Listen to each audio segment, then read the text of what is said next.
Team जो hero Shahnawaz ॾाहाणी अॼु कराची खां लाड़काणे पहुची रहियो आहे। जामशोरे पहुचण ते फास्ट बॉलर शाहनवाज़ ॾाहाणी जी शानदार आजियां कई वई आहे।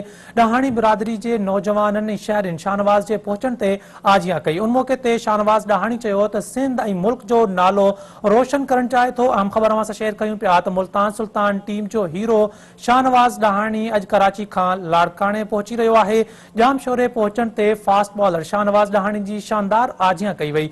ॾाहाणी बिरादरी जे नौजवाननि शहरियुनि शाहनवाज़ जे पहुचण ते आजियां कई। उन मौके ते शाहनवाज़ ॾाहाणी चयो त सिंध ऐं मुल्क जो नालो रोशन करणु चाहे थो। ब्रेकिंग न्यूज़ अवां सां शेयर कयूं पिया त मुल्तान सुल्तान टीम जो हीरो शाहनवाज़ ॾाहाणी अॼु कराची खां लाड़काणे पहुची रहियो आहे। जामशोरे पहुचण ते फास्ट बॉलर शाहनवाज़ ॾाहाणी जी शानदार आजियां कई वई आहे। ॾाहाणी बिरादरी जे नौजवाननि ऐं शहरियुनि शाहनवाज़ जे पहुचण ते आजियां कई। उन मौके ते शाहनवाज़ ॾाहाणी चयो त सिंध ऐं मुल्क जो नालो रोशन करणु चाहे थो। इन हवाले सां तफ़सील मालूम कंदासीं CNTV न्यूज़ जे रिपोर्टर मीर मुर्तज़ा नोहानी खां। मीर आगाह कजो त मुल्तान सुल्तान टीम जो हीरो शाहनवाज़ ॾाहाणी कराची खां लाड़काणे वञी रहियो आहे। जामशोरे में शानदार आजियां कयो वियो आहे। कहिड़ा तफ़सील अवां वटि?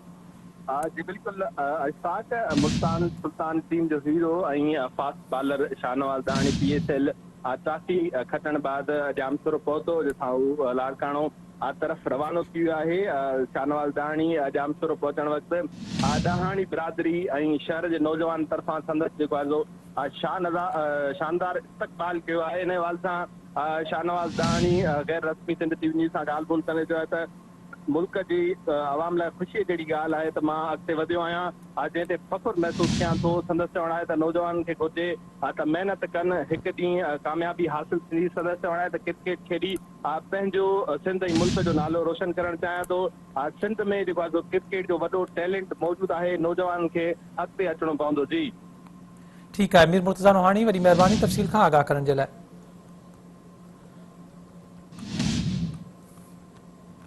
जी मुल्तान सुल्तान टीम जो हीरो शाहनवाज़ ॾाहाणी अॼु कराची खां लाड़काणे पहुची रहियो आहे। जामशोरे पहुचण ते फास्ट बॉलर शाहनवाज़ ॾाहाणी जी शानदार आजियां कई वई। ॾाहाणी बिरादरी जे नौजवाननि शहरियुनि शाहनवाज़ जे पहुचण ते आजियां कई। उन मौके ते शाहनवाज़ ॾाहाणी चयो त सिंध ऐं मुल्क जो नालो रोशन करणु चाहे थो। अवां खे आगाह कयूं पिया त मुल्तान सुल्तान टीम जो हीरो शाहनवाज़ ॾाहाणी अॼु कराची खां लाड़काणे पहुची रहियो आहे। जामशोरे पहुचण ते फास्ट बॉलर शाहनवाज़ ॾाहाणी जी शानदार आजियां कई वई आहे। ॾाहाणी बिरादरी जे नौजवाननि ऐं शहरियुनि शाहनवाज़ जे पहुचण ते आजियां कई। उन मौके ते शाहनवाज़ ॾाहाणी चयो त सिंध ऐं मुल्क जो नालो रोशन करणु चाहे थो।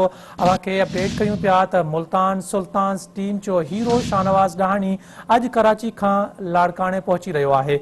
जामशोरे पहुचण ते फास्ट बॉलर शाहनवाज़ ॾाहाणी जी शानदार आजियां कई वई आहे।